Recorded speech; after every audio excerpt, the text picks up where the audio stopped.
right on time. My name's Erwin Straighton, and I am going to be chairing this panel. And we will have 4 presenters here. We'll go in the order that is in your program.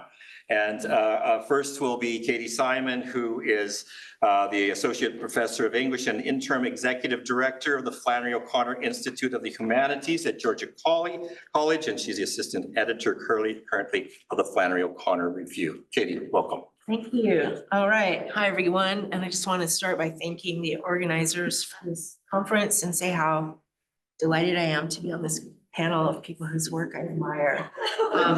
I had a kind of extemporaneous version that was really fun with clips of films and music, but I have a head cold and I don't think I can do that. So I went back to a script. I'm going to try to go quickly. All right. On April 22nd, 1959, Flannery O'Connor read A Good Man is Hard to Find to a packed audience at Vanderbilt University. Her reading that night was recorded, and by listening to it, one gets a sense of O'Connor as a consummate performer. You guys hear me? Is that loud? Oh, yeah, pull it closer. Does that work? Does this work? I don't even know if they're on. I don't think they're on. Oh, you took my time up. Oh. Okay, she was someone who could work the room, and it is fascinating to listen to her hamming it up and adapting her material for her audience. Given that this particular story takes its name from a blues tune, ubiquitous in O'Connor's time, and widely recorded and interpreted, I propose we read her story as a variation on a theme, as a performative reworking of the original source material. While scholars, such as the ones on this panel, have focused on musicians who were inspired by O'Connor, the story told anecdotally is that O'Connor didn't listen to music, that she had a tin ear.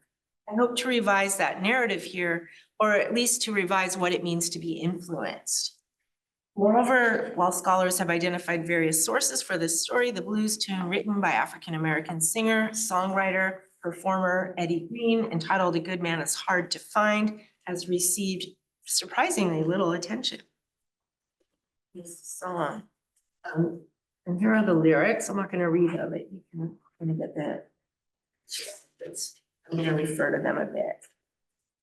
And then we'll just go on to the Eddie Green. A little background to summarize. Eddie Green was a vaudeville performer from Baltimore who sold his tune to Pace and Handy publishers in 1918. The song became a hit, and Green formed the Deluxe Players, a traveling musical comedy troupe that toured the South, performing this song in a variety of contexts. Eventually, Green made it to Broadway, where the song appeared often. When Bessie Smith recorded it in 1927, she made it a hit yet again. Fats Waller recorded a jazzy version of it for RCA in 1939. Such famous race records were steadily crossing the color line, even as the audiences themselves at the venues were strictly segregated. So Bessie Smith, and there she is. Indeed, the original blues song crossed the color line repeatedly, and it crossed gender and class lines as well, as it was interpreted and improvised by different performers. The song traveled from major venues to small stages and backwoods shacks, roadside juke joints, moving on to reach every kind of audience imaginable. Ultimately, the song beamed electrically through radios and televisions around the world. Eddie Green became famous yet again when he moved to California and was cast in the original Amos and Andy radio show, a program that featured white actors playing Black characters in the minstrel tradition. Eddie Green was Black and he played a Black character. O'Connor herself had a radio on her desk when she lived on Green Street, so perhaps she listened to this show. The show transitioned from radio to television just after Eddie Green died in 1950. The death of Green, the wide publication of his obituary, and a brewing public controversy about the demeaning nature of the show's blackface caricatures would mean that this song was being referenced in the news just as O'Connor is writing her story.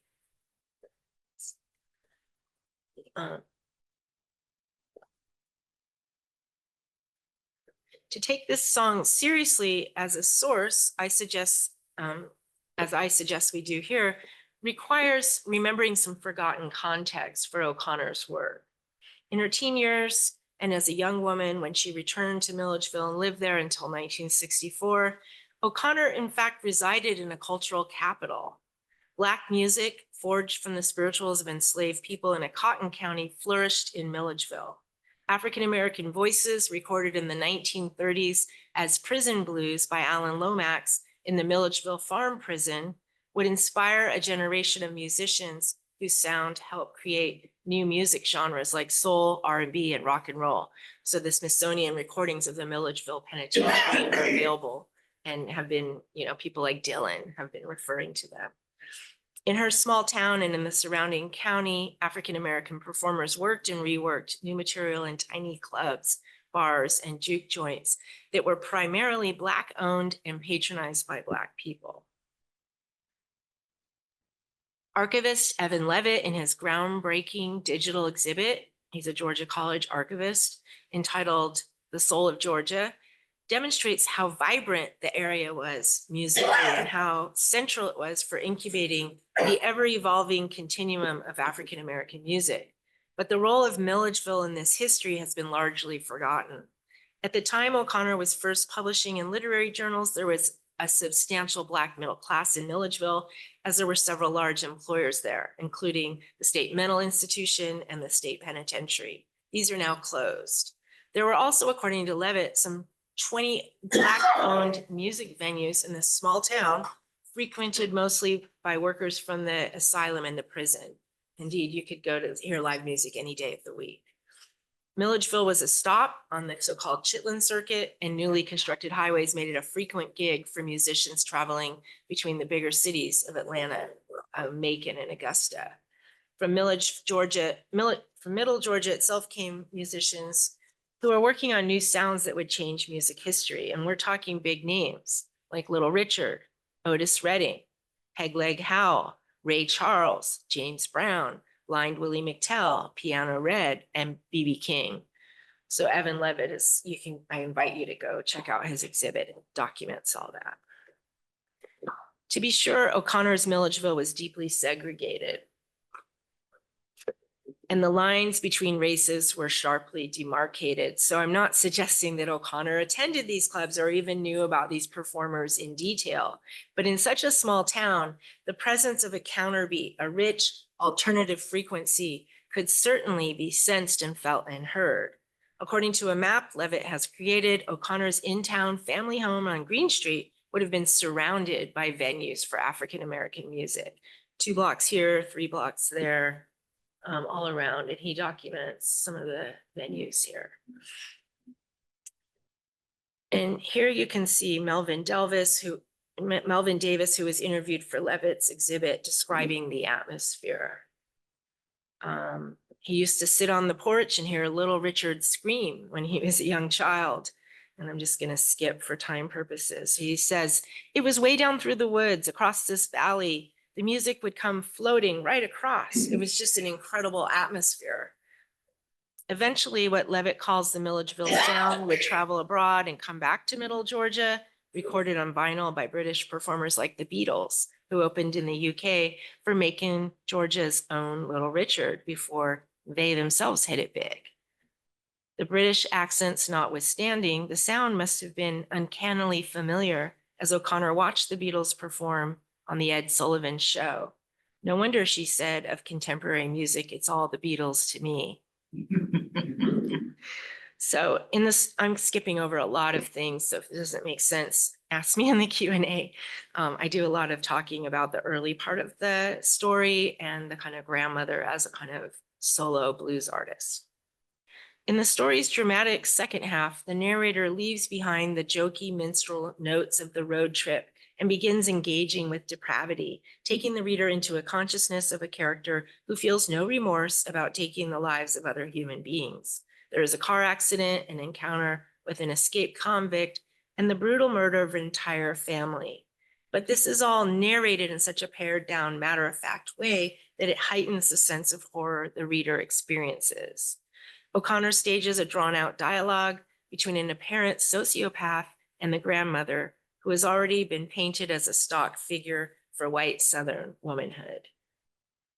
Once the traveling the white family, encounters the misfit, the story thus shifts into a melancholic tone, the tone of the blues, and surrenders to the sense of sadness and loss that the tradition emits.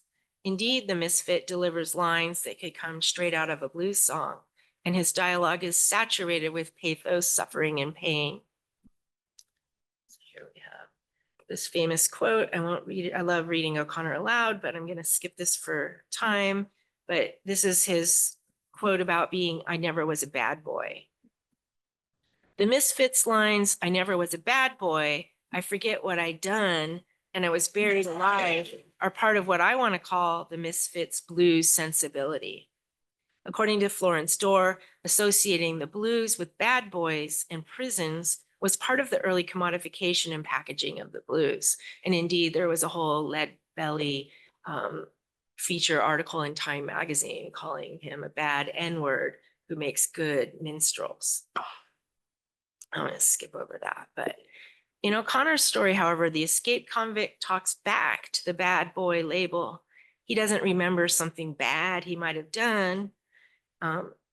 He says from early childhood that he was a bad fit, however, with his own family, and he was told by his father that he was a different breed of dog. Moreover, the misfit has had a welter of traumatic experiences. He's had a number of jobs, all of which could involve hardship and trauma, like being an undertaker, serving in the army, working the railroads. He's spoken with the head doctor at the penitentiary about the possibility of his Oedipal complex. He's even been a gospel singer, which would imply he knows how to sing sacred tunes, like many of the early Black blues and R&B artists in the Milledgeville area, whose clubs were often right next door to small churches, and they served the same patrons. Indeed, in a small town, you're really close. Perhaps most traumatic of all the very traumatic experiences the misfit lists, his experience of being caged for a crime he can't remember. His dialogue continues sounding like it came straight out of one of the recordings Alan Lomax made in the Milledgeville Penitentiary.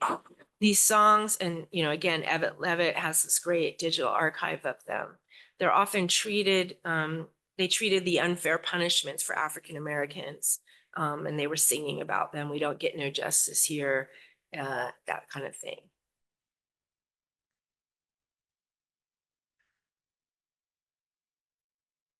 The misfit croons a similar tune.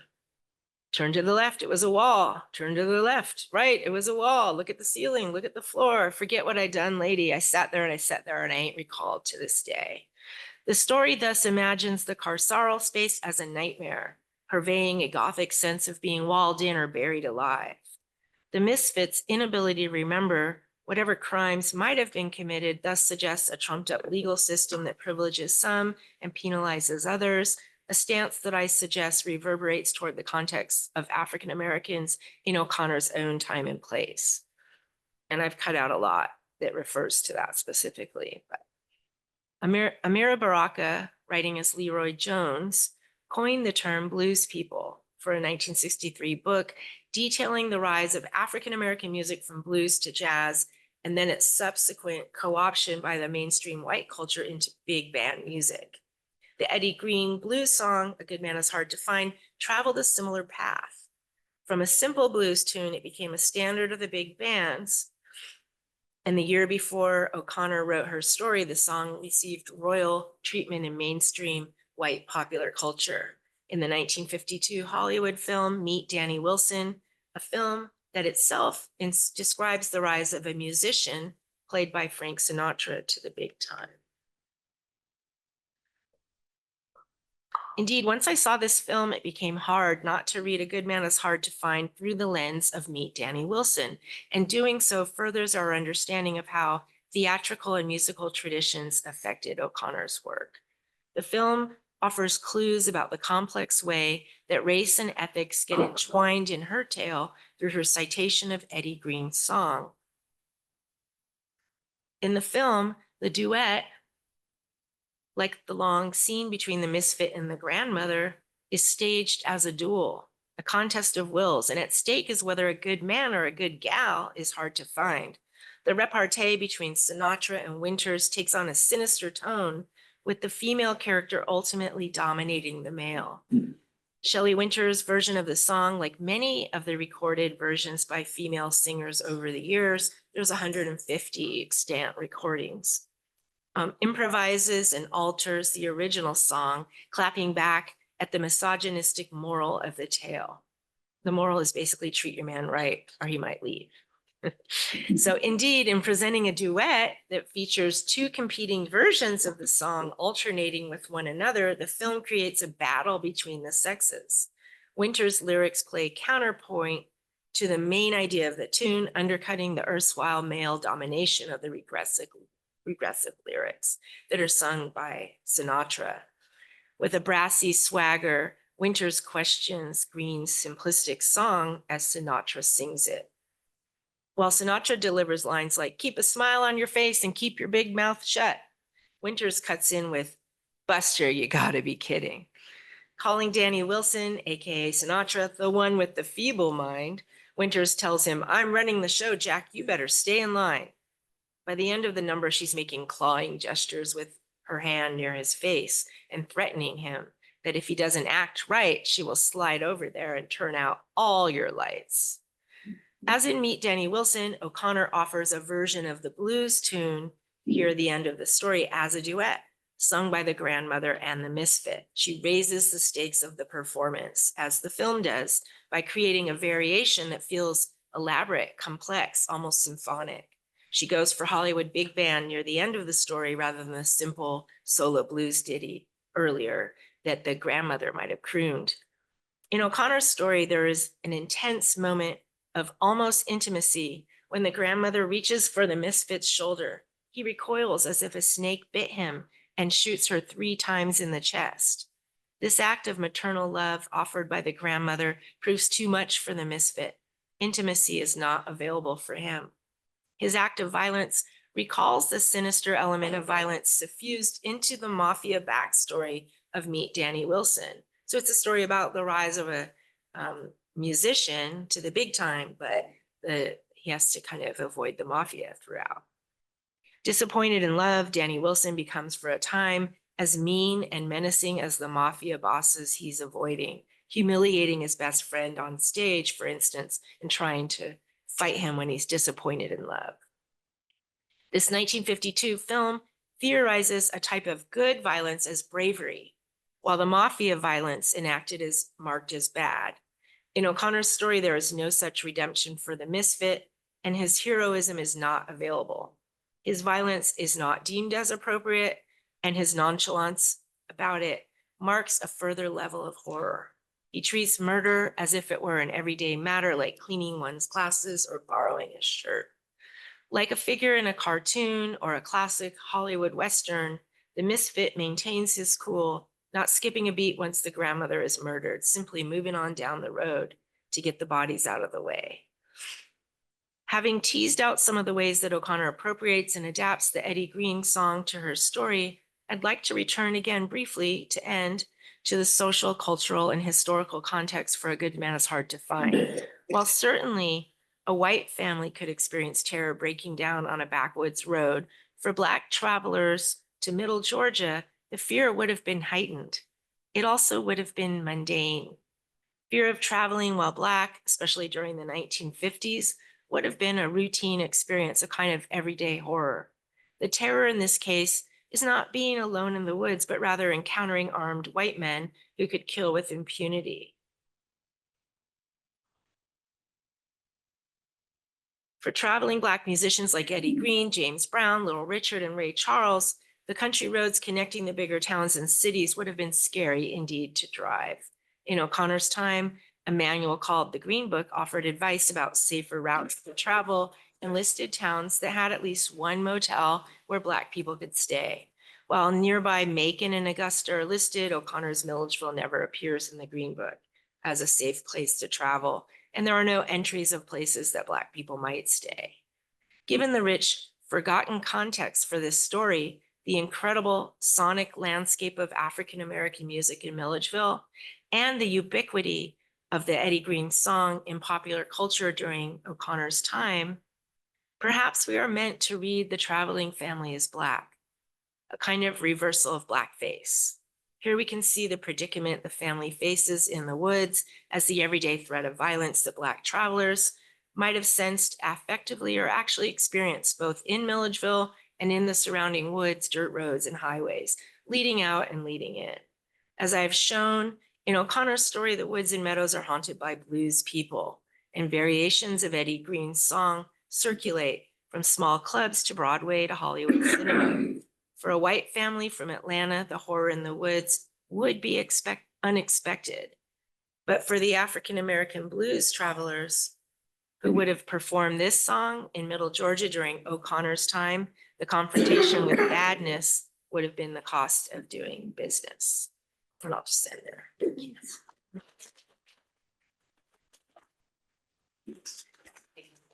Thank you, Katie. I think if we bring this ahead, there we go. We'll end with the thank you. Our next presenter is scholar, singer, songwriter Colin Cutler. Colin has the deepest investment in a session on Flannery O'Connor and music, given his Tarwater recording, which most of us in the room might be familiar with. And Colin has brought a little merge table with him here. So Just take it, I can sit more in the seat. please, if you don't know this remarkable collection of songs about Flannery O'Connor, please come up and add that to your collection.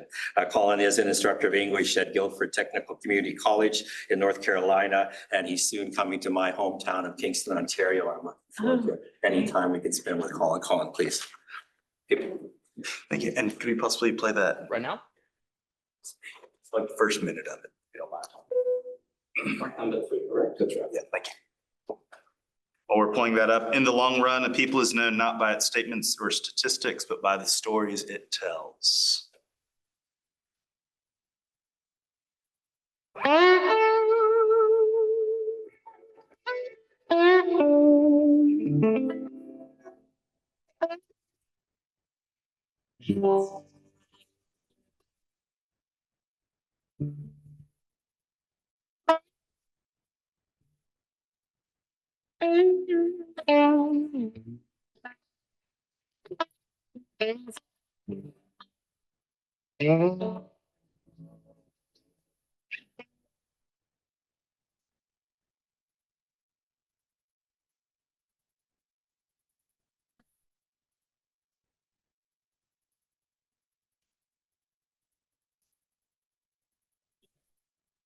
Mama, I don't know where heaven is, but I hear that's where you've gone.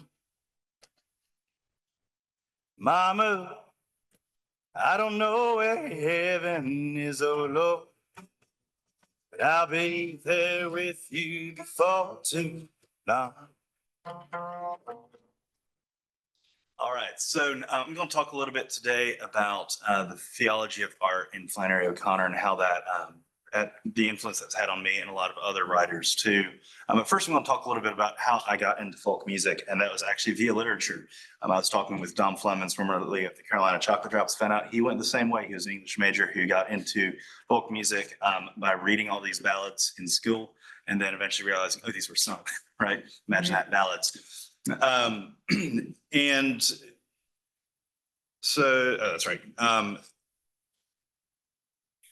With ballads, a lot of these things like Edward, Lord Randall, Patrick Spence, I read all these like in middle school, high school. And again, they were presented as poems and they had been sort of divorced from the performance aspect of them.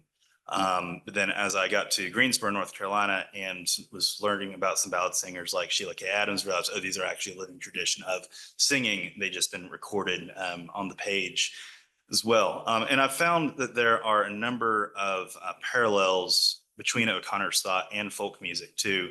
I'm going to talk a little bit about her anagogical vision.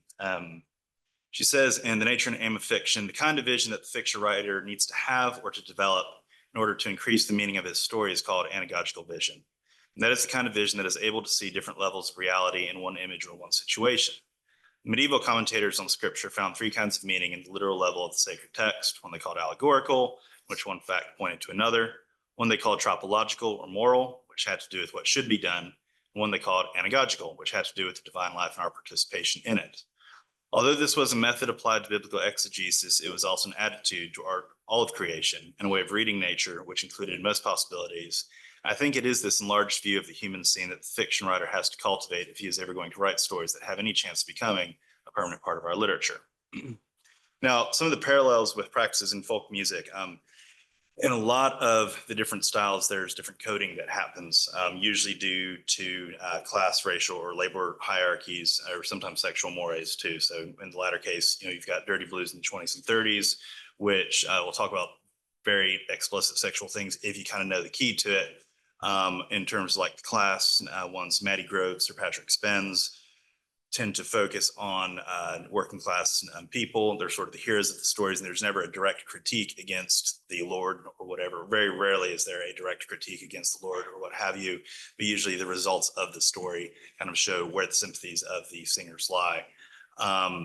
Also in racial and labor hierarchies, which, as Katie mentioned, in the 20s and 30s were very much tied together. John Henry and Swannanoa Tunnel are two good examples of that, where there is a valorization of a working class hero, in this case, practically enslaved by forced incarceration and incarcerated labor. So these are a couple parallels that I see between O'Connor's anagogical vision and folk music, and why they kind of fit together easily for me. The other thing is humor. A lot of these folk songs are funny. If you know the key to them, they're hilarious. If you're from the South, they're even more hilarious, a lot of them. And she talks about the maximum amount of seriousness admits the maximum amount of comedy. Only if we are secure in our beliefs can we see the comical side of the universe. And I think that's something that a lot of folk music plays with, both in the lyrics and also in the combination of the music with lyrics, which can often be talking about very somber things, even though it sounds like you're at a party. Is anyone familiar with Tom Dooley? Hang your head, Tom Dooley, hang your head. And cry. Right. Very happy sounding song. It's a Martin ballad, right? So one of the things that got me interested in approaching this project was when I was in grad school in 2014, I read an article about Bruce Springsteen and O'Connor's influence on him, and did not realize, that there are musicians who are interested in her too. That's pretty cool. And he talks about how her attention to detail in the characters and in just drawing a scene sort of freed him up to not have to say what it was that he was trying to say. He could just tell the story, let the story, and then let the story carry the lesson, embody the lesson of it. O'Connor writes in Novelist and Believer, the artist penetrates the concrete world in order to find at its depths the image of its source, the image of ultimate reality. And about the same time, a little bit earlier, I was reading Benedict XVI, Spirit of the Liturgy, wherein he says, I'm going to paraphrase because I don't have the book with me at the moment, an understanding of the image that denies the logos of it is incompatible with the church's understanding of the image. And this idea was kind of fundamental to how I ended up pursuing art in general, but particularly with this one. Let's talk, I guess, a little bit about the process of this. 2014, wrote a couple of songs. I went to a conference up at my alma mater where I met Angela Lemo O'Donnell, who encouraged me to continue working on it. Released Peacock Feathers in 2018 as a little EP of 4 songs, and then re-recorded those songs and added a number of others for Tar Water, which we released in 2023. Kind of my process with it was focusing on the characters of O'Connor. I have the distinct advantage in some ways, I guess, of either having known a lot of her characters, having been some of them. Got a family from down east North Carolina, and my dad's from down there, and my mom is from a Catholic family in Pennsylvania. I was with a Guardianate as well that was mostly pulled from Appalachian and Piedmont, Virginia. And like a lot of O'Connor's characters, I was also a veteran myself. I'm not a combat veteran, but a veteran nonetheless. And also having grown up a military brat, this whole sense of being displaced and trying to figure out what home is, she sort of helped me not necessarily answer those questions, but at least work through them. And then also I was raised Pentecostal, and a lot of her characters are, the Pentecostal folks. And then I also had a segment of the family that was kind of the light Christians, sort of the country club Christians, if you will, that she also talks a bit about. So all these things sort of came together to have tar water. And is the sound fella still here working out the cool sound in the room? Okay, that's right. I'll pull it up. I was going to play some songs today, and I will play one, but I also managed to follow up the hill and spring my praise. So I'm only going to do one on the banjo in a minute. But that I think. I do know how to work this CD player. Oh, there you go. There we go, there we go. There he is. One from the both. Oh, yeah, sorry. The other CD, and I thought that was the only one. Okay, sorry. Just track one when you get a chance, please. So this is one of the first ones that I wrote for Peacock Feathers. And it's Misfit as he's driving away. And we did one recording of it, and then got permission from the estate to use a bit of Flannery Connor's voice in it as well. So you're going to hear the beginning of Bad Man's Easy with O'Connor introduced. The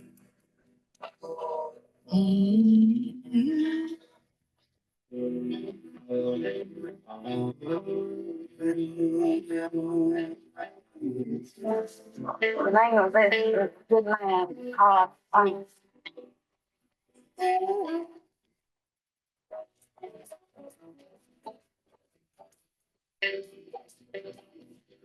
There ain't no joy. Bobby Lee, I said, as drove down Highway 1, that tiger tattoo on his arm, the grandest tied his grip on the bed of his skin. Well, might make it to the Carolina line, but a bad man is easy to find.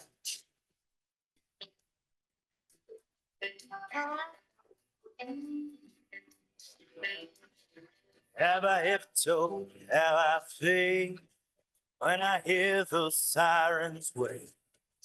Like a pack of dogs nipping at my heels. If I know that they aren't on my trail, well, a good man is hard to find and a bad man is easy. Yeah, so as you can probably tell, there's some influences of, in that particular case, blues, with the other one, a bit of gospel as well as country. And one of the cool things about this was getting to work with a number of different regional artists from different genres. The steel guitar that you heard on the first one is Deshaun Hickman. Most of the time you think steel guitar, you think country. He is not. He's sacred steel, which is a Pentecostal style. We grew up in a very similar church background. So to get him on that, in an otherwise country sounding song, sort of trying to mix these different genres, which are related distantly, sort of later separated by the industry. So gospel, blues, country, and old time as well. I'll play one of those in a moment. It's been pretty interesting getting this project out in different places. We got to play at Notre Dame and Georgia College. Also done like some traditional listening rooms and music venues, and also just playing it out at bars too. And kind of, again, with that sort of anagogical sense, like you have that level of the lyrics, and the lyrics is telling the story and then the meaning sort of, hiding underneath of that and being drawn out through it. But then also the music itself, I feel like lends another layer to it where people might not hear any of the words, but they can enjoy the music. And that is another means of drawing people in. And then playing in listening rooms too, where people aren't familiar at all with Flannery O'Connor sometimes, and thinking about, what sort of background are you going to give them? What are you just going to leave them to discover on their own? This has been a lot of fun and a really interesting experience. Shall I play a song? All right. You can heal later. There you go. I can heal later. That's a song right there. And for a bit of that too, I'll go ahead and introduce this like I normally would just at a show, so that you can sort of get a sense of how it goes. So has anybody ever been chased by a pig before? All right. Ruby Chirpin, exactly, and as well as Bevel. And this song's called Run to the River. And it started off with kind of this, grand meditation on God and morality and all that. And then a pig showed up, which there is a pig in the story as well. But at the time, my girlfriend was working on a farm up near Reidsville, North Carolina. And it was a pork and beef farm. And there's this one out in the woods called El Chapo. For two reasons. One, he was destined to become a pork chop. And two, he was a bit of an escape artist. And he was out in one, it was just one electric wire around a bunch of trees. It was him and like 3 or 4 sows. And one day she was at their farm sitting and asked me if I could come up and help her. I said, sure. So we go up there, I've got the feed bucket and El Chapo looks at the wire, looks at the sows, looks at us, pushes one of the sows into the wire. She starts squalling. He climbs right up over her and comes at us. And let me tell you, when a 500-pound animal comes at you, it fits real well with that whole theme of God and mortality. So this here's Run to the River.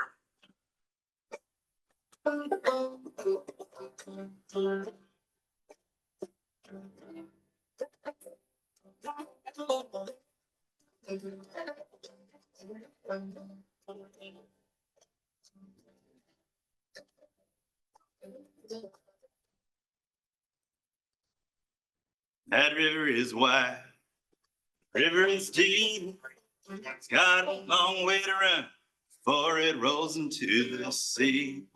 If paradise so far away, so I'll follow its call down to the river to pray.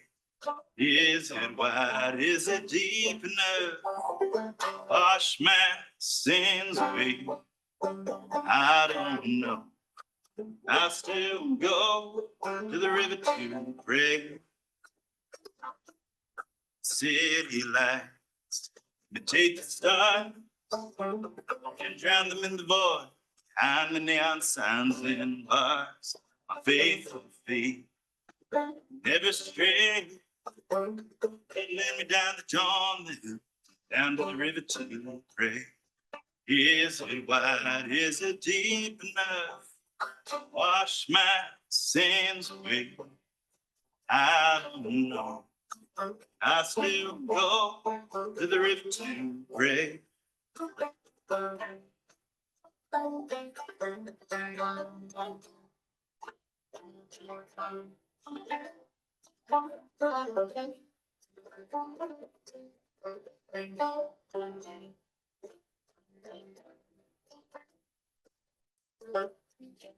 Stop by a farm, right again. There ain't nothing there but a top paper shack and a pig in the pen. That pig got out, it's down the lane, and I ran, yes I ran, down to the river to pray. Is it wide? Is it deep enough to wash my sins away? I don't know. I still go to the river to pray. That river is wide, that river is deep, it's got a long way to run before it rolls into the sea. If paradise is far away, so I'll follow its call down to the river to pray. Is it wide? Is it deep enough? Wash my sins away. I don't know. I still go to the river to pray.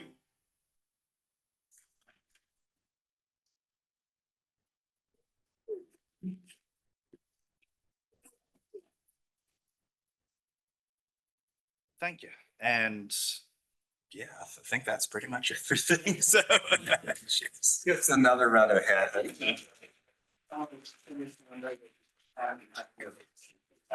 If you can arrange a gig in your hometown for Colin, I think he could find his way there.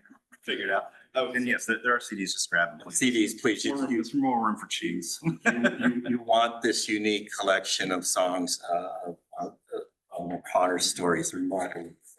Our next presenter is Roger Stanley, who has retired from a career during which he taught 20th century American literature, creative writing, and other classes at Union University in Tennessee in the Department of English there. Roger says since retiring, he's divided his time attending O'Connor conferences and Lucinda Williams concerts. So we're going to hear something about Lucinda. Roger happens to also be a personal friend of Lucinda, so he's got some insights. Roger, please. You overplay that a little bit, but I won't refute that label.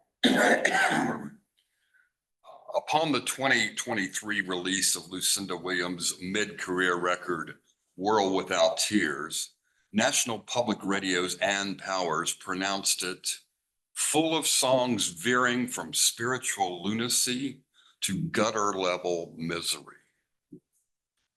The brand of so-called Yankee intellectual critic much feared and loathed by Flannery O'Connor might not have gone that far in describing her stories, but characters like the matriarchal Mrs. Greenleaf, for instance, could easily be enveloped by such labels as she writhes beside a wooded path, calling out her savior's name. Upperly mobile in their own way, the Greenleafs may be gutter trash in the eyes of the Mrs. Mays of the world, but they have transcended their farm labor origins with a good post-war house for their sons, while retaining a core maternal spirituality. Even a cursory look at some of the characters peopling the songs of Williams reveals affinities with O'Connor figures. As Bill Buford puts it, her cast of Pentecostal weirdos make her just as much Flannery O'Connor as Loretta Lynn in terms of her songwriting.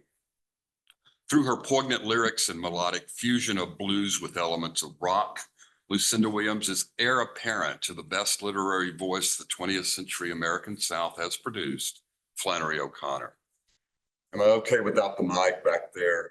Okay, good. Before examining such lyrics and sampling one such melody, we do well to consider the personal and familial ties between Flannery O'Connor and Lucinda Williams. Lucinda met Flannery. The year is 1957, the place the Georgia farmhouse Andalusia. As Lucinda was only 4 years old, some might discredit the encounter and pronounce any influence superficial. Still, thanks to her father Miller's desire to call upon Flannery in his guise as textbook rep for Harcourt Brace Publishers, the young Lucinda got to interact with Flannery and her peacocks. The tale is told in Miller Williams' charming contribution to the Sarah Gordon edited Flannery O'Connor in Celebration of Genius.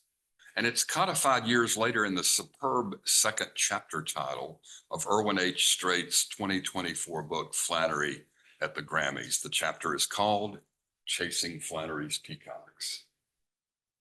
Miller Williams, trained in biochemistry, eventually became an award-winning poet and read at President Bill Clinton's second inauguration. In a 2006 interview with Bruce Gentry and Alice Fryman, Lucinda's father said, "Flannery has more credit for my being who I am than anybody else." His book of collected poems, Some Jazz a While, note the musical title, is dedicated to O'Connor. Having taught no more than freshman composition, Williams applied for and got a position teaching poetry writing at Louisiana State University. There's some hope for you adjuncts out there. One comp class, poetry writing at LSU. Largely, he got this position, he has stated, on the strength of an O'Connor letter of recommendation. But back to the farmyard in 1957 for a moment. Though the elusive animals delighted the 4-year-old, while, in the words of her father, she laughed and fell again as she chased Flannery's peacocks, it seems Flannery herself cast a colder eye on the proceedings from her porch side, saying to Miller, she won't catch them unless they want her to. Gentry and Fryman further quote the proud father thus, "Whenever I said something about Lucinda that I thought was funny, Flannery thought it was funny too and enjoyed hearing about it. We laughed a lot." So much for serious porch discussions between the revered fiction writer and the soon-to-be recognized poet. In her 2023 memoir, Don't Tell Anybody the Secrets I Told You, Williams reports that she first read O'Connor 12 years after her Andalusia visits in 1969, not too long after first picking up a guitar. The actual verb Williams uses in describing her teenage readership of the stories is striking. I inhaled them, she says. Flannery is mentioned well over a dozen times in the 250-page memoir, and not just by way of preschool memories. At some point between ages 4 and 16, Lucinda's father took her to downtown Macon, Georgia. One imagines not far from key locations in the filming of John Huston's Wise Blood. to hear the blues street singer Blind Pearlie Brown. We could add to your list of Blind Pearlie Brown being less famous, but still. This fascinated the girl and led the family to purchase his album, featuring song titles like God Don't Ever Change and You're Gonna Need That Pure Religion. But not until 2022 did Williams pen her own song entitled Blind Pearlie Brown, performing it live acoustic many times since, but not yet putting it on a studio record. Her ultimate verdict on this out-of-school artistic initiation in rural central Georgia is expressed in the memoir, "My childhood was such a mixed bag. I was exposed to people like Blind Pearlie Brown and Flannery O'Connor and learned how to appreciate that the aesthetic sensibility of a person was something important, something that made them different and worth noting." Macon itself was one of several sites in the U.S. South, along with Central and South America, where the itinerant Professor Williams moved his family. Songs like the title track of Lucinda's 1998 Grammy-winning record, Car Wheels on a Gravel Road, get no further than the first verse before mentioning a house in Macon and citing Loretta Lynn singing on the radio. A quarter century later, she writes in prose about the two towns of Macon and Milledgeville, where music and literature came alive for her. Apropos of a third art, cinema, Williams compares downtown Macon in the 1950s to the Back to the Future Town Square film set, and then states flatly that Houston's Wise Blood is the best adaptation from a book into a film that I've ever seen. I might agree. Erwin Strait further reports that Lucinda was guest host and speaker at a 2015 screening of Wise Blood in Durham, North Carolina. The phrase Southern Gothic has perhaps been overused in O'Connor criticism through the decades, but we're stuck with it. So apparently the prose stylistics of Lucinda Williams are stuck as she applies the phrase to herself at least a half a dozen times in Don't Tell Anybody the Secrets I Told You.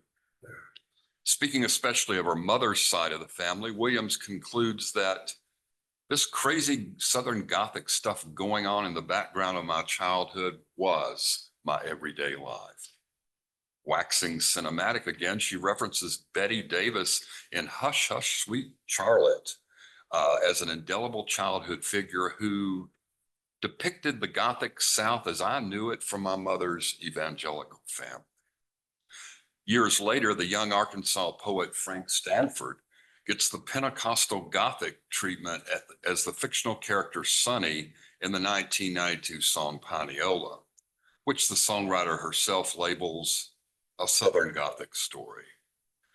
Of Frank Stafford, whose family was actually Credo Catholic, not Pentecostal, Williams says, he knew a lot about blues and country music, and I think his poetry came from that background and was also a part of the Flannery O'Connor Southern Gothic tradition. Even apart from the memoir, Williams has used this phrase Southern Gothic in multiple interviews through the years. Consider 2016 in Rolling Stone magazine. I have a certain Gothic sensibility. I related to Flannery O'Connor at a young age. Her writing was really dark, but also ironic and humorous. It informs a lot of my soul. While the dynamics within the respective O'Connor and Williams households probably reveal more contrast than likeness, some of Lucinda's reflections on family bear similarity to life among the O'Connor clan a generation earlier. Both Lucille Williams and Regina Klein O'Connor were inveterate letter writers. And Lucinda, in chapter 5 of her memoir, writes movingly of receiving maternal letters from Louisiana while temporarily living in Mexico in 1970. Typical subjects were, quote, stories about things that had happened to families like accidents or fires, unquote. Surely not far removed from the fodder Regina gave her daughter by post from Georgia to New York, Connecticut, and Iowa. Of Lucille's father, that is Lucinda's maternal grandfather, the songwriter says, he was a Methodist minister, so conservative you think he might have been Baptist. Likely a statement O'Connor would have appreciated had she somehow still been living in Protestant Georgia in 2023 when the memoir came out. What's more, O'Connor's choice of undergraduate major at Georgia State College for Women prefigures the inclinations of Williams during her brief stint at the University of Arkansas. Though she notes, I lasted only one semester, then dropped out to pursue singer-songwriter opportunities, Lucinda was thinking within the undergraduate social science parameters of O'Connor. This musical artist, who says in chapter 1 of her memoir, I've read a lot of psychology books, has also stated that anthropology was her intended area of study as a freshman.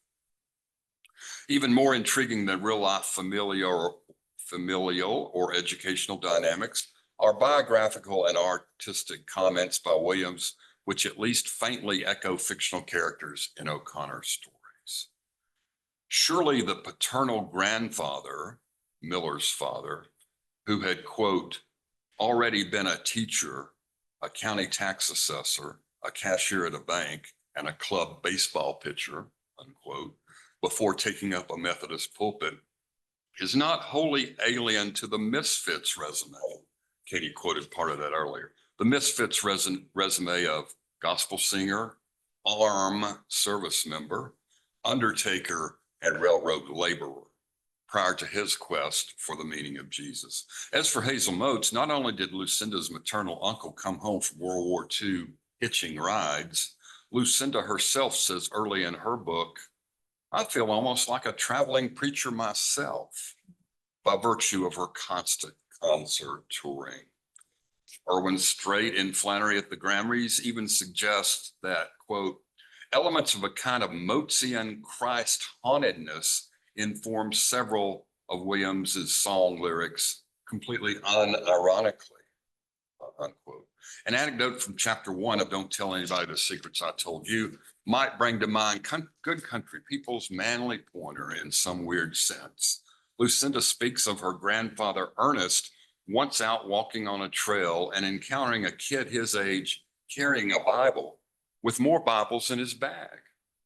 There's no hayloft or detached leg to cap off this real life story, no flask, no deck of pornographic playing cards. But the memoirist tells humorously of her grandfather coming into conflict with the other kid, feeling insulted, then beating up the bearer of Bibles.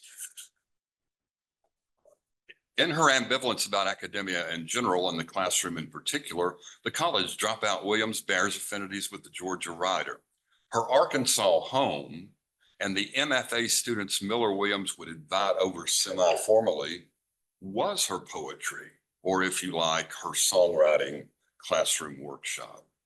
Time and again, the memoir emphasizes this level of tutelage, the late teen Lucinda soaking up the things of her craft, and even referring to the Williams living room later as a miniature bread loaf.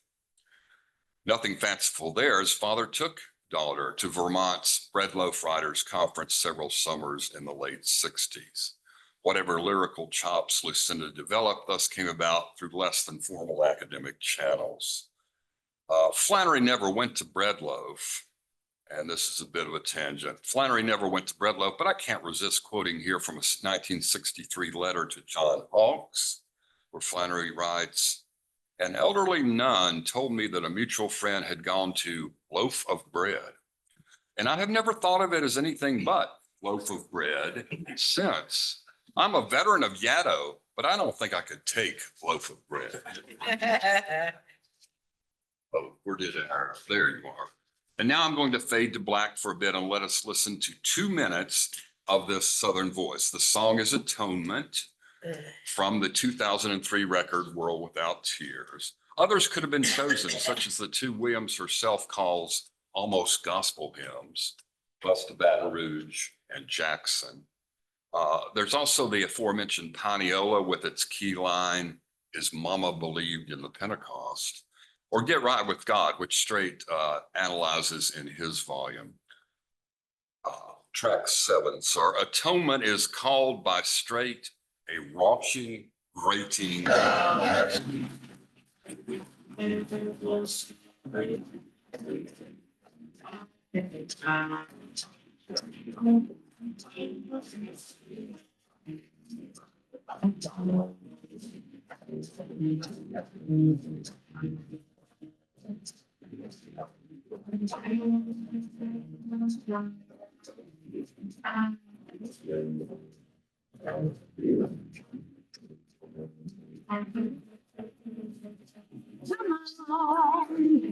on, kill the rain from the gutter.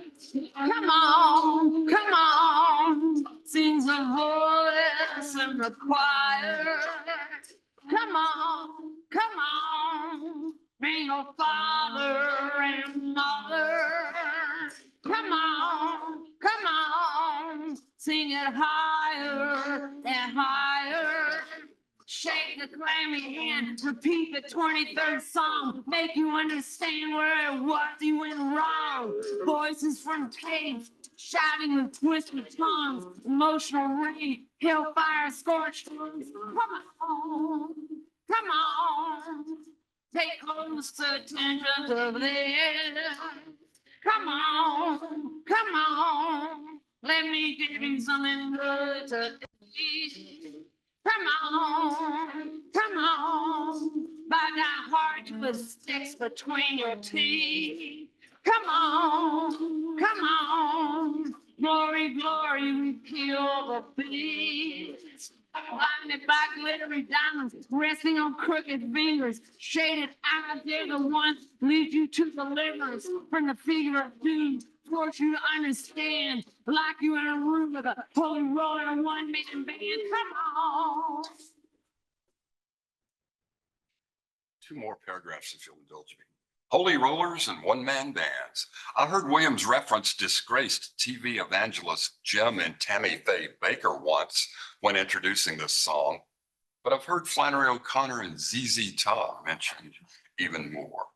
Would Wise Blood's Hazel Motes be that out of place among the hellfire scorched lungs and twisted tongues of atonement? How about Asa Hawks with crooked fingers and shaded eyes? His daughter, Sabbath Lily, associated with emotional rape.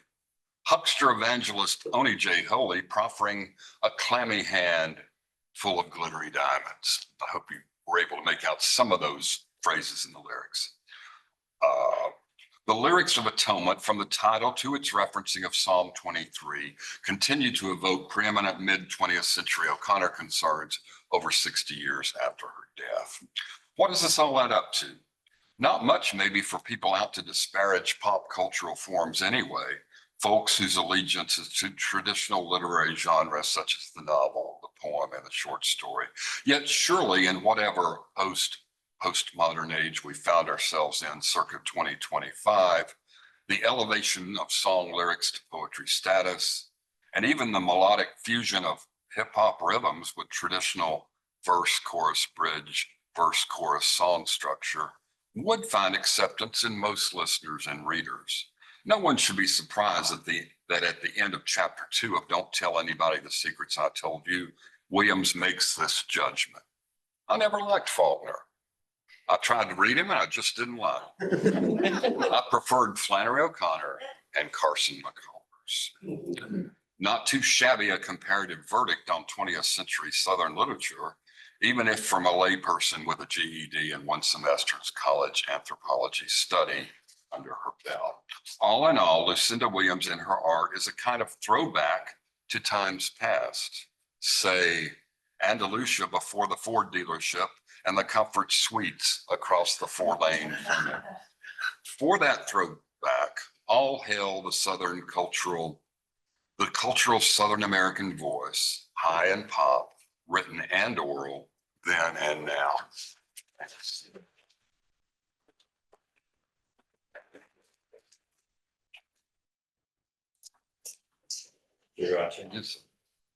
I very optimistically made 20 copies of some lyrics that I make some reference to. So I'll hand these out and don't spend a lot of time on it, but there's some key phrases.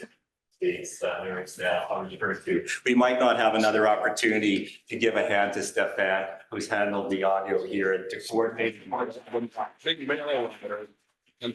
Colors and everything.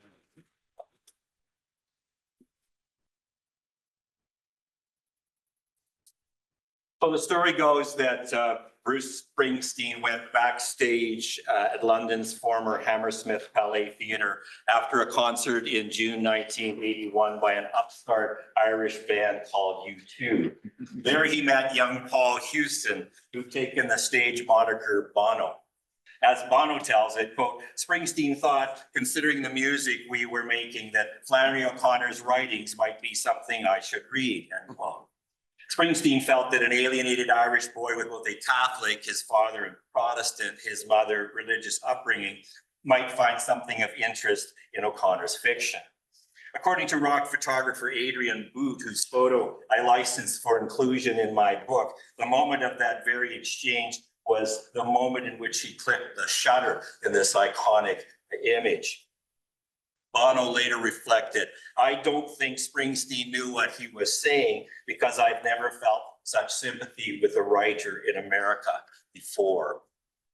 As we celebrate O'Connor's abiding literary stature and continuing presence in popular culture, a century on from her birth, it is interesting to note that U2's O'Connor-influenced album, The Joshua Tree, ranks as one of the world's best-selling albums with sales of over 25 million.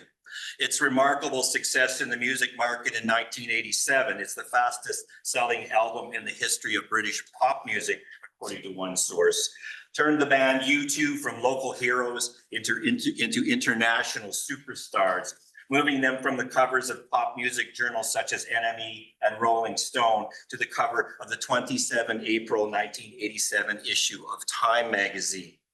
And the album's success also provided a title for my book exploring O'Connor's extensive influence on popular music. After U2 was awarded a second Grammy in 1988, a guitarist, The Edge, read from a list of individuals who had inspired the band and influenced the lyrical content of songs on the Joshua Tree. Fourth from the top after Nobel Peace Prize honorees Bishop Desmond Tutu and Martin Luther King Jr. and Bob Dylan was Flannery O'Connor. Over the years spent researching and writing Flannery at the Grammys, I exchanged emails with a U2 staffer, Maddie Fry, who edited an internal online bulletin for fans called @U2, that's @U2. She wrote in a 2009 issue of that bulletin that, quote, O'Connor's influence on U2 is arguably pivotal to understanding their early musical and spiritual development, particularly Bono. And she added in a personal email, perhaps somewhat hyperbolically, that O'Connor's influence on the art and vision of U2 was so extensive that a whole book could be written on the subject. Throwing that out, someone else is going to do that. It won't be me. Bono is on record saying that The Enduring Chill is his favorite O'Connor story, and he references its title phrase in One Tree Hill on the Joshua Tree album, a song written as a memorial to a U2 staffer who was killed during the recording sessions for the album, losing control of a motorcycle owned by Bono while driving on a rain-soaked street in Dublin. Perhaps Bono sees something of himself in the pretentiousness of O'Connor's failed artist figure, Asbury Fox. For all the success of U2, Bono has expressed dissatisfaction with their songs prior to the Joshua Tree. He contends that the early songs were released before they were properly finished lyrically. And like Asbury's, quote, sketchy short stories, Bono's lyrics were, in his words, sketched. And he remarks and adds self-critically, quote, I wrote words for the microphone. Lyrics for the songs on the Joshua Tree are more meaningfully crafted, according to Bono. It's the first time he considered a song lyric as a form of literature. And literature has widely informed the songs that U2 writes. Though the band's collaborative method of writing songs differs from most rock bands, for example, Springsteen and the E Street Band, who record well-formed or finished songs that Springsteen brings to rehearsals. U2 has typically produced songs through a more organic, intuitive, and collective process, often improvising in the studio while in the throes of producing an album. As rock critic Richard Hilburn describes the process, Bono often mutters a kind of glossolalia that fits with a musical groove his bandmates are playing. Words form into expressionistic lyrics fed by Bono's experiences, beliefs, feelings, and extensive reading. According to Hilburn, Bono reads constantly and widely fiction, poetry, the Bible, essays, and newspapers, and his reading often directly informs his songwriting. Indeed, through the years, Bono's songs have reflected his interest in the poetry of T.S. Eliot, and particularly William Blake, whose notion of the two contrary states of the human soul that can coexist in an individual is a formative idea for Bono. In the late 2010s, U2 released 2 albums that pay explicit homage to Blake with titles borrowed from his most famous work, an album titled Songs of Innocence in 2014 and Songs of Experience in 2017. Other authors whose works have informed particular U2 songs include William Golding, Lord of the Flies, Jack Kerouac, On the Road, Norman Mailer, The Executioner's Song, Chilean poet Pablo Neruda, and to the discussion at hand, Flannery O'Connor. Literary references in Bono's lyrics are woven into a matrix of meaning, gathered images meant to evoke an emotional response in the listener, a method of composition similar to the style of lyrics written by Bob Dylan and Nick Cave. Over the more than 45 years U2 has been performing, Bono has also created a number of stage personas drawn from literary sources. Here on the screen are his unholy trinity, the Fly, Mirrorball Man, and a devilish character he calls Mephisto. Like O'Connor's Hazel Mote's character, these exaggerated stage personas are ironic ways of saying the opposite of what is meant. Bono's The Fly character there on the left is intended as a parody of the egocentric, self-absorbed, stereotypical rock star wearing wraparound sunglasses and leather outfits and moving with exaggerated sexual mannerisms. The character appeared during the Optum Baby tour in 1991 and is drawn from a theme deeply rooted in the paradoxical wisdom of William Blake's Proverbs of Hell from the Marriage of Heaven and Hell. The conflicted sensibilities and constructed identity of the Fly is a self-parody, an alter ego for Bono himself, a cautionary creation to guard against the excesses of rock and roll stardom that were luring him. During the Zoo TV tour in 1992-93, Bono enjoyed some stage shtick dressed in a silver metallic suit and cowboy hat as Mirrorball Man in the middle there, which he would, this persona as a kind of narcissistic TV evangelist that he would take on when he would sing the song Desire, a song about love, of money, and fame. Bono claims his character comes from his reading of Flannery O'Connor.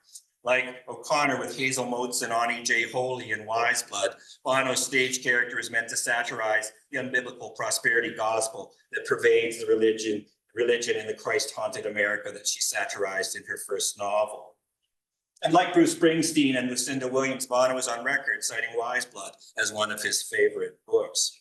Perhaps Mirrorball Man owes something to O'Connor's Ani J. Holy, spouting saccharine spiritual platitudes, as we might imagine Holy's vapid feel-good religious patter on his purported radio show, Soulsies, with its, quote, quarter hour of mood, melody, and mentality. At the end of his onstage performance, unlike the preacher charlatan Ani J, however, Bono's Mirrorball Man character throws fake banknotes at the crowd. Then Ani J, he concludes paradoxically with an appeal for money, send me $10.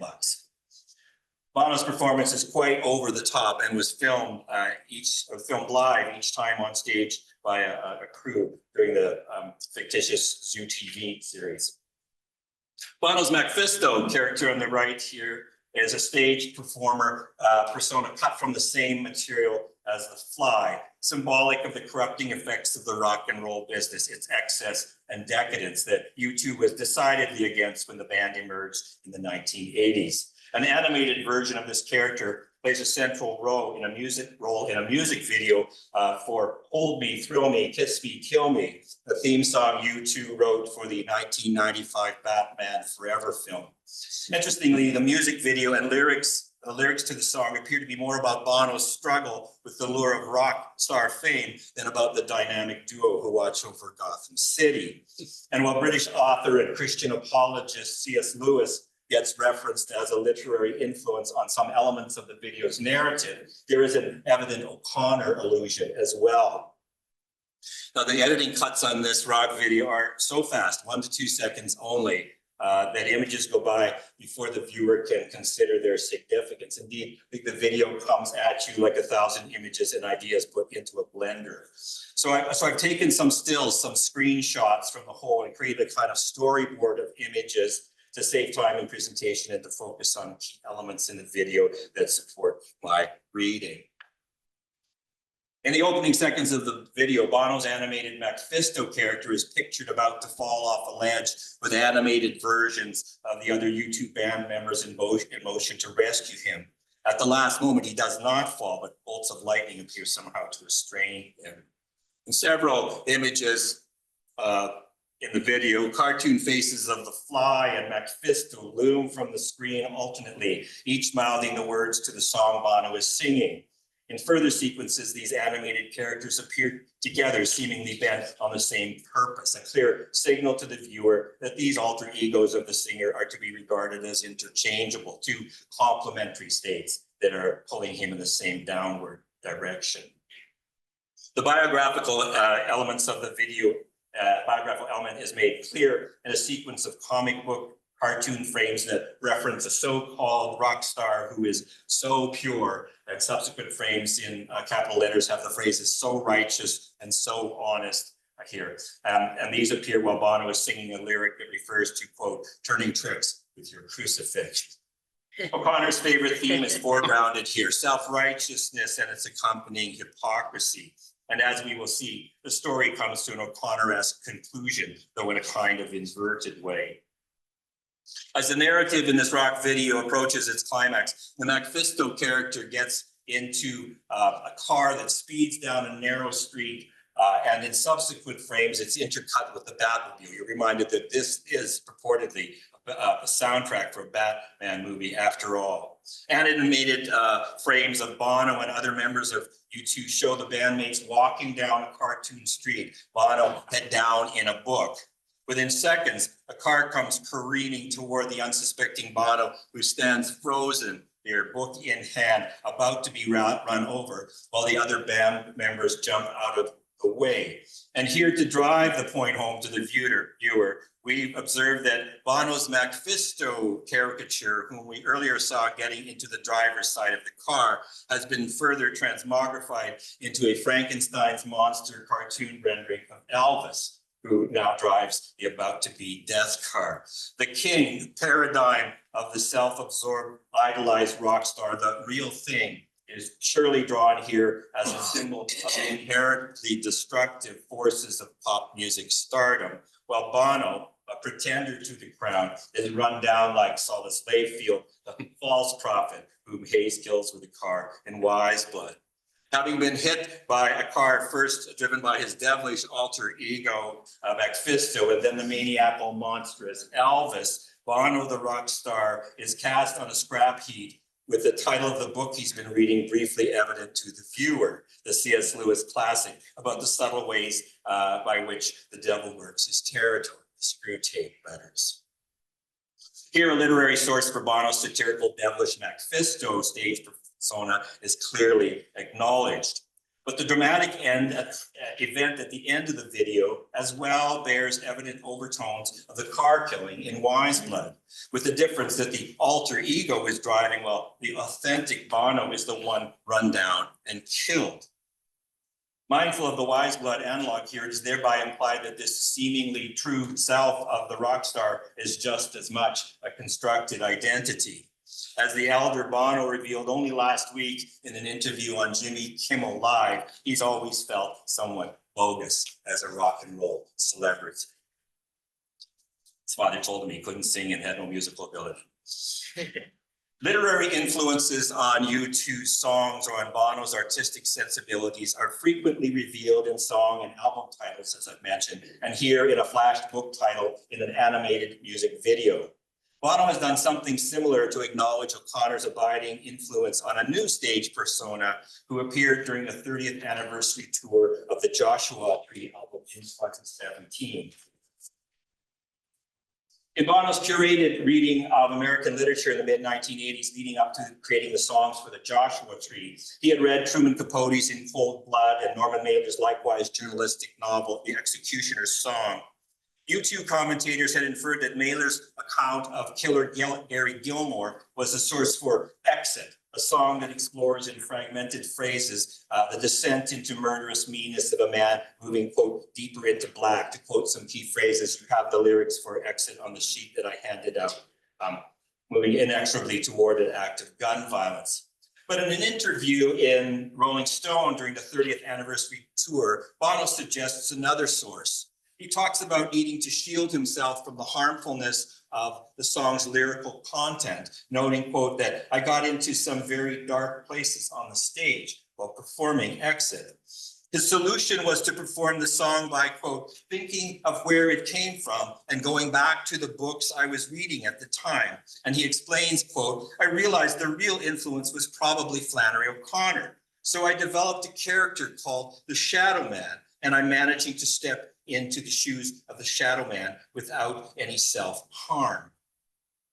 The name of this stage persona comes from the familiar Jungian notion of the shadow self, an unconsciously repressed darker nature we all possess, a notion that O'Connor was well familiar with through her own readings of Jung in the late 1950s, and confirmed in her marginal markings of his discussion of the shadow self in her copy of his 1933 classic work, Modern Man in Search of Soul. O'Connor's characters often encounter their shadow selves, as does Mr. Head, as he and Nelson are confronted by the racist Bond statuette, or as does Shepard in The Lame Shall Enter First. And this is the catalyst for the spiritual revelation or epiphany in their respective stories. In his performances of Exit during the 30th anniversary tour of the Joshua Tree, Bono comes on stage dressed like Brad Dourif's Hazel Mote's character in John Huston's film adaptation of O'Connor's novel. At the end of the song, Bono's Shadow Man persona recites a key passage in Hayes's speech from the hood of his Essex while parked in front of the Odeon Theatre, found in the opening paragraphs in chapter 10 of Wise Blood.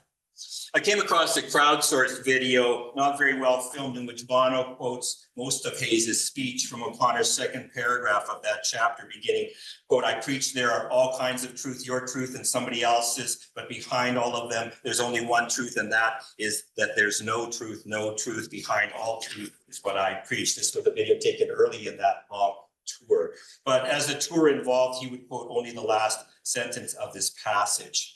With Stefan's help, here is a clip from the finishing moments of a performance of this song at Soldier Field in Chicago in 2017, in which Bono as Shadow Man finishes that passage I was quoting from, and one of the most well-sampled Mozisms in the novel. A little extra volume on it. It's not.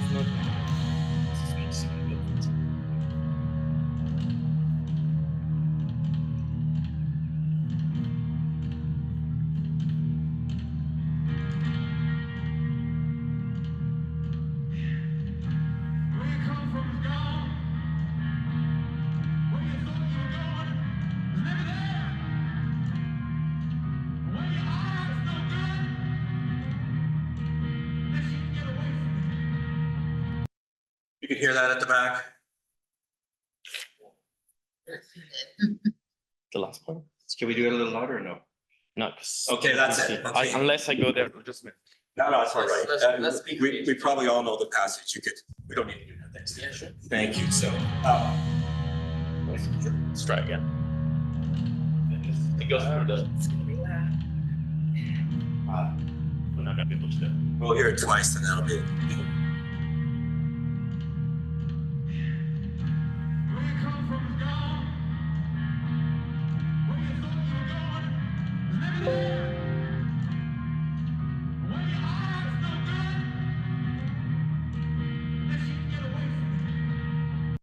Thanks, Stefan. Thank you very All much. Bono felt safer taking on the stage persona of O'Connor's blaspheming, nihilistic, prophet gone wrong figure than performing this darkly lyrical song out of character. And he thus enacts a kind of performative footnote acknowledging O'Connor's influence on his song art and on that song in particular that critics have not read in light of O'Connor's influence on it.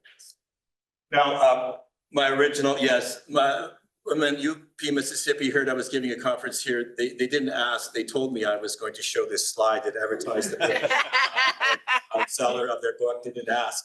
And so they sent that to me saying, of course you can do this. So okay. My original conception for this paper was to have a more balanced presentation on Bono, U2, and Nick Cave, pop music figures who have been deeply influenced by Flannery and who live abroad, in keeping with the focus of this conference. Bono lives in Dublin and Cave has recently relocated to London.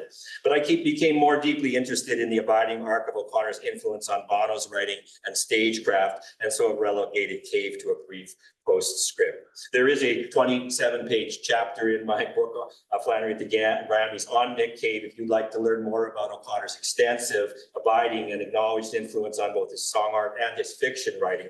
But there are only 10 paragraphs there on the supposedly book-worthy subject of O'Connor's influence on Bono and U2, so I've added a bit to that.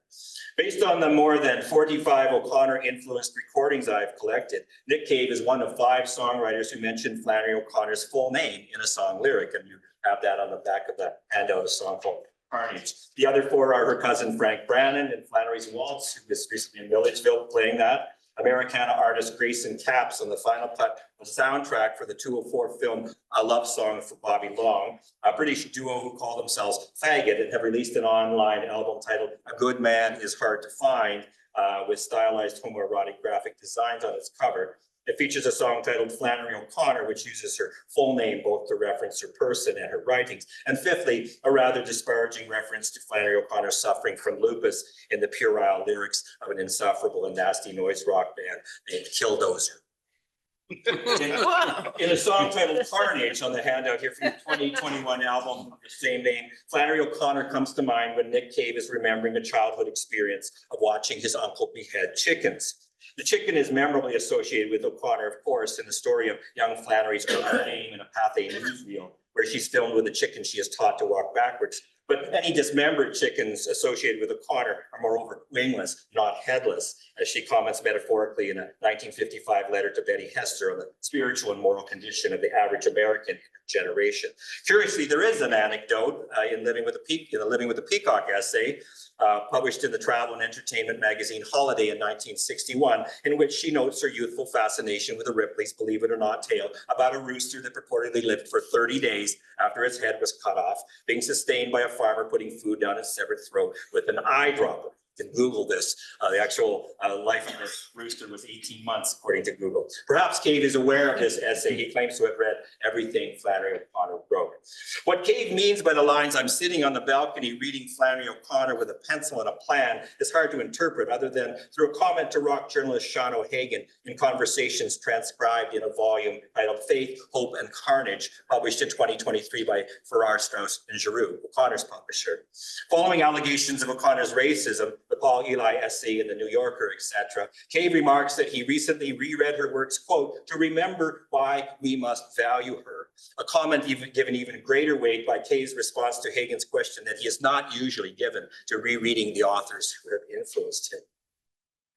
What is most interesting, I think, about Bono's The Shadow Man allusion to O'Connor in performances in 2017 and Cave's name dropping her in a song released in 2021 is O'Connor's staying power with both of these A-list pop music figures who initially read her works and were influenced by her in the mid-1980s. As I noted in Flannery at the Grammys, the same can be said about the abiding arc of O'Connor's influence on Bruce Springsteen, Lucinda Williams, Mary Gauthier, Sufjan Stevens, and likely other contemporary songwriters I'm not aware of who have come under O'Connor's good spell. As we consider the place of Flannery O'Connor 100 years from her birth, I'm more convinced as I look at her long-lasting influence on a suite of contemporary singer-songwriters and rock music groups that the, quote, prophetic vision which she brought to creating the, quote, Christian realism of her story art has turned her fictions into a body of prophetic texts. Stories that speak truths which will, like the words of the prophets of old, echo through time and place and condition because they speak wisely and starkly about matters of eternity.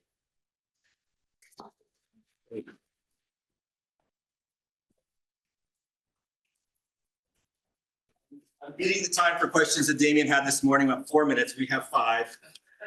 Any questions for the panel here, please? For responses. Well, I was going to announce that on August 1st, Friday, 4:00 p.m. at Mooresville Jones Beach Theater, which is one of the great theaters, because it's right out on Mountain Sound, the Outlaw Music Festival is taking place. Willie Nelson, Bob Dylan, and Cindy Williams. So I think we should all meet there. On August 1st. I support it. I may be there anyway. What was that date? Yes. Damien.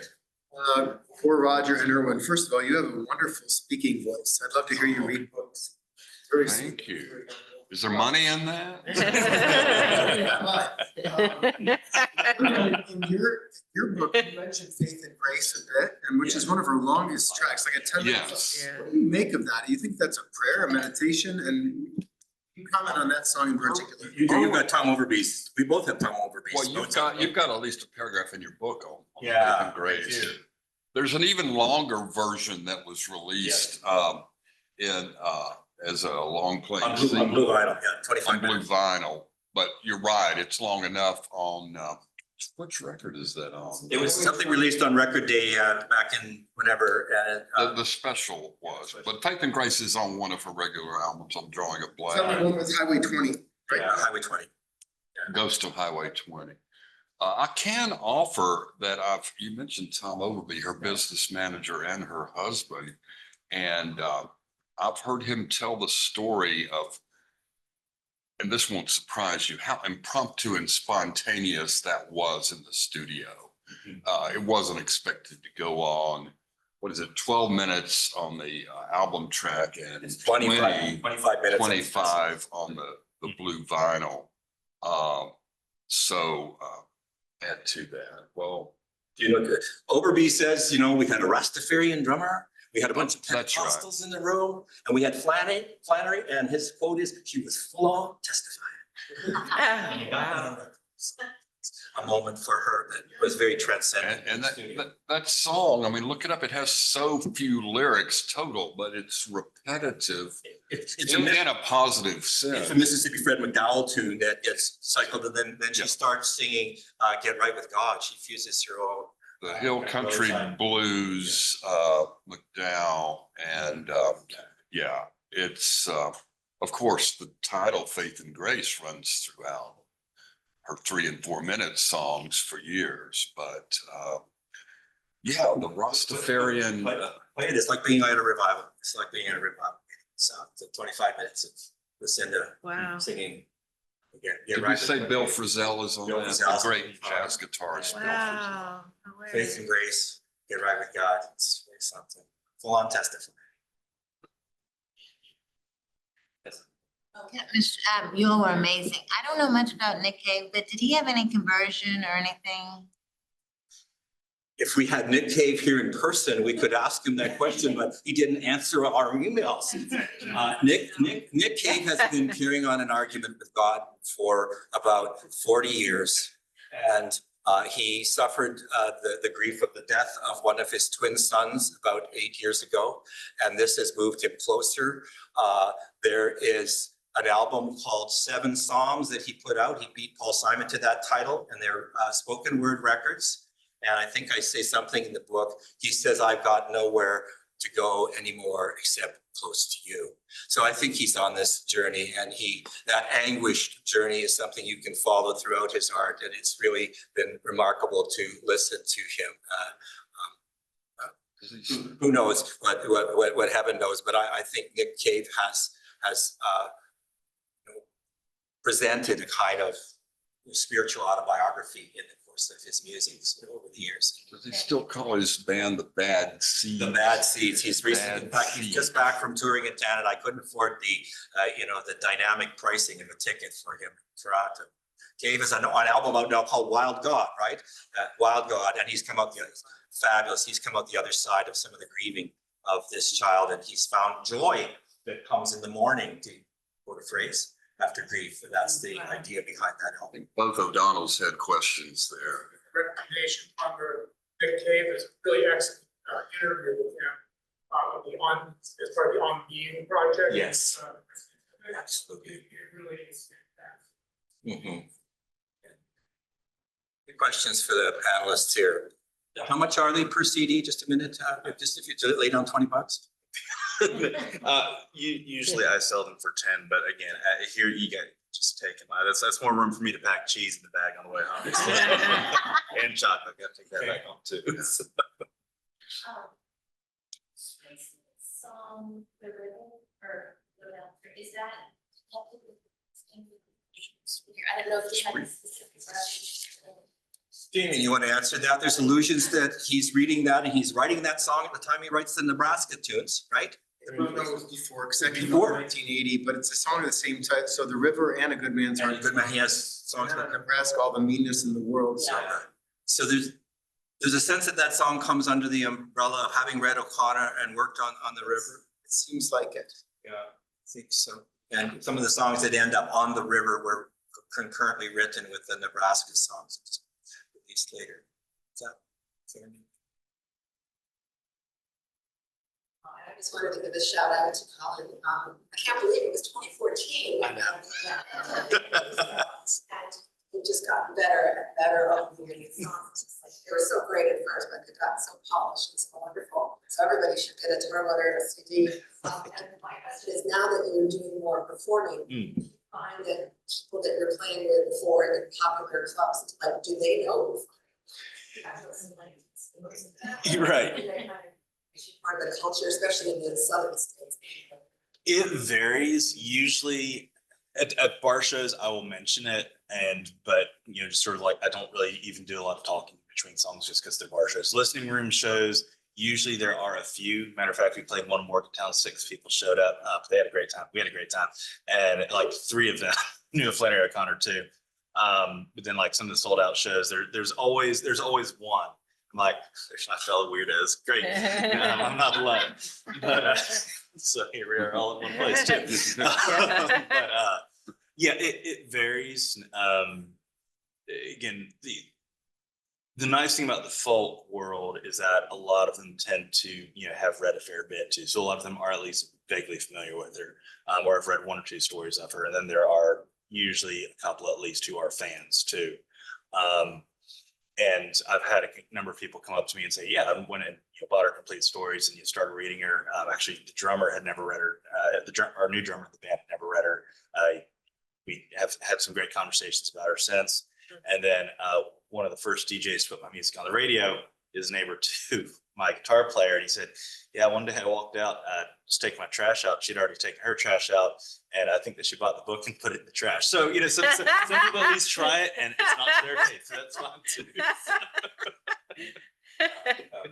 I knew it was the Collins will be playing at Georgetown in September. So if you're in the DC area, but my question is, or my comment is, I would be interested in all of you as aficionados of O'Connor, but also other artists.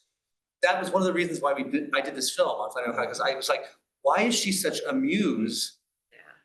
I'm wondering, who else is the big muse of the American experience? And I just, from your vantage point, what do you think it is? What do you think it is? I mean, I'd love to have that as part of a documentary, part 2. So what is it about her understanding or her writing or her crafts? I don't know. Yeah. So one, I love the fact that Lucinda Williams also, talks about Faulkner like that. So I've got about the same feelings. And right. So Faulkner and O'Connor, and I also look at like T.S. Eliot and Robert Frost and Bob Dylan and John Prine. The ones that they're dealing with these big ideas and they form very strong images, but they never quite weave them into stories, to my feeling, in the way that the others do, who are also drawing just as strong images, but they are also drawing strong stories in a way that ultimately I think is kind of more that incarnational art that O'Connor's doing. Also, I think that O'Connor captures a time of transition, particularly in the South, not just the civil rights movement and all the changes that were coming with that, but also the industrialization of the South and just this complete shift, which we also see, the aftershocks of that, and also some of the reactions to that continuing to this day too. So I think that is part of it. And she also captures it in a very clear way, and in a very understandable and accessible way at least the surface level for readers that I don't think some other authors do. So that's what I think. Can I make a finishing comment, because then we got to finish. I think that's the thing that compelled the book, Mark. I said, this is canny and curious, and I explore, Christ's hauntedness. I found another common denominator amongst the people in that book. All of them have somehow lost a parent young, either through death or alienation or mental health. There's some other things that align them. I think that notion of the sacred being manifested is interesting, but I think it comes down to the fact that there's a singularity there. I can't think of another contemporary American or literary figure that's had that pervasive an influence on what I say the A-list of performers. If you're in death metal, it's going to be Edgar Allan Poe. There's a little kind of subset of things there all the way through, but that's Flannery. I think has a singularity in that influence, and I think it is understood in light of whatever we might understand to mean the prophetic.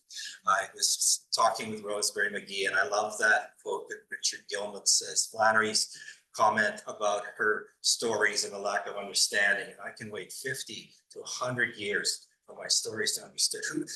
Who can say that? That must be someone who believes somehow that she has a prophetic word to say. And I think that might be the attraction of why O'Connor still, why we must value her, says Cave a few years ago. And Springsteen, and talking to Scorsese, who reads The Habit of Being devotionally 2 pages a night when we went on it. Flannery is speaking wisdom across place and time. And I think that is one of the reasons I think that she has that enduring attraction. Thank you for being such an engaged audience.